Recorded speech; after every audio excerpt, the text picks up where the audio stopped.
Banyak dari kita itu bisa membuat glasir, ya. Jadi mencampur glasir dari resep yang sudah ada, kita mengambil bahan A, bahan B, bahan C, kemudian kita campur, kemudian kita giling, kemudian kita saring, hasilnya kita untuk aplikasi glasir pada badan keramik atau pada produk keramik. Tetapi apakah kita tahu fundamen glasir ada di dalamnya? Apakah kita tahu teori yang mendasari kenapa kita mencampur ini, mencampur itu, kemudian apa fungsi ini, fungsi itu? Ini yang akan kita bahas dalam teori glasir.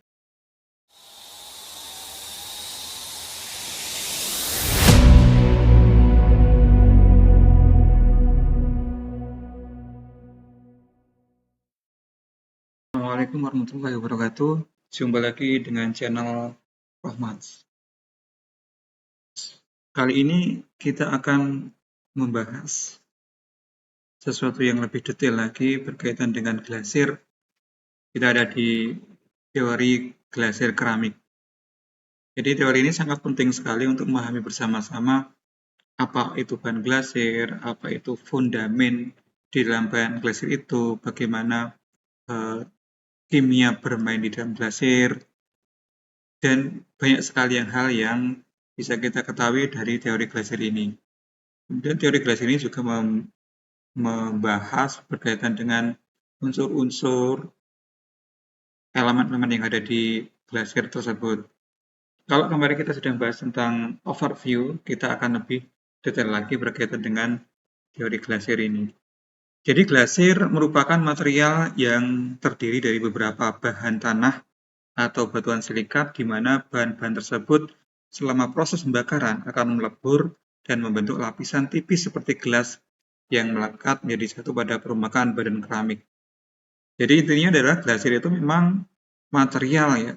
Jadi material ini bisa dikatakan sama dengan material tanah liat, kemudian kita tambah dengan beberapa macam bahan lain untuk mencapai sifat tertentu. Kemudian tujuan utamanya adalah bagaimana itu bisa meleleh di atas atau melapisi badan keramik itu sendiri, dan lapisan itu tipis, tipis seperti gelas. Karena seperti kemarin video sebelumnya, bahwa tujuan kita adalah melapiskan silika di dalam badan keramik, di atas badan keramik. Sehingga ini adalah definisi glasir secara umum. Kemudian sebelum kita masuk di pembahasan yang lebih lanjut lagi, mungkin kita bisa tebak-tebakan atau kita bisa menganalisis manakah yang glasir dari formula ini.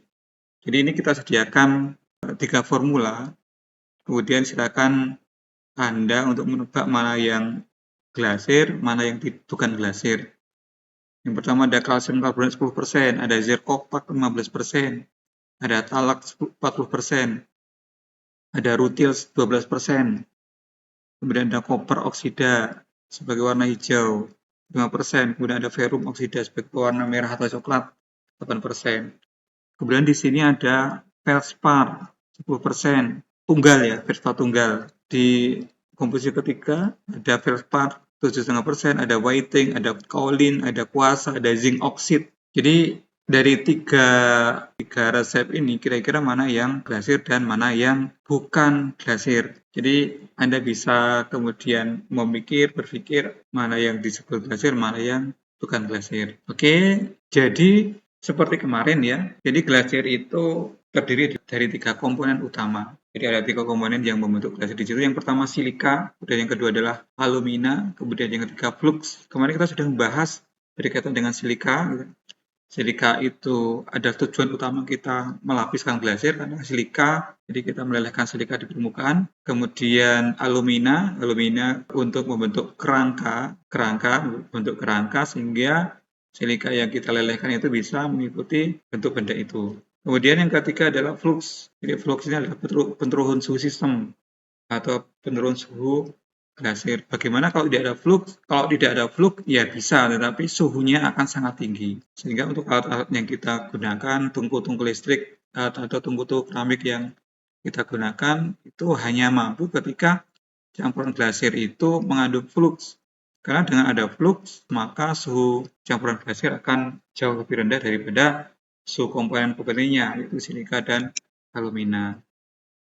Kemudian bisa kita tambahkan warna gitu ya, kita tambahkan penutup sehingga badan keramik itu tidak terlihat karena ada penutupnya di situ. Kemudian ini ya yang disebut glasir 3 komponen tadi, jadi silika atau SiO2 juga disebut flint atau kuarsa sebagai unsur penggelas atau pembentuk kaca. Jadi unsur penggelas yang akan membentuk lapisan gelas bila mencair dan membeku.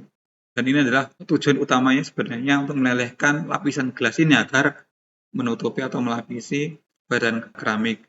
Kemudian alumina sebagai unsur pengeras digunakan untuk penambah kengetelan juga, kemudian membentuk lapisan gelas lebih kuat dan keras karena dia memberikan efek K, juga memberikan kestabilan pada badan keramik. Jadi ini adalah alumina sebagai unsur pengeras. Jadi ketika ini diaplikasikan maka akan ada pengeras di situ. Jadi seperti membentuk kerangka di lapisan tersebut.